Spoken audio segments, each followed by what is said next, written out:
Sepo, kita akan belajar bahasa Bugis tentang bagian wajah. Yang pertama itu kepala, bahasa Bugisnya ulu. Terus rambut, bahasa Bugisnya geme.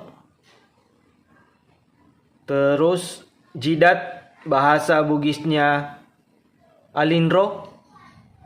Yang ini telinga, bahasa Bugisnya daculing. Alis, bahasa Bugisnya inying. Hidung, bahasa Bugisnya inge.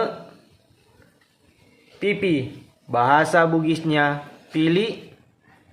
Mulut, bahasa Bugisnya timu. Gigi, bahasa Bugisnya isi.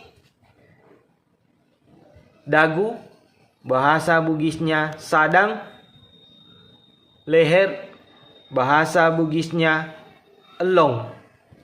Mata, bahasa Bugisnya mata. Oke Sepo, begitu saja dulu. Nanti kita lanjut yang lain. Terima kasih.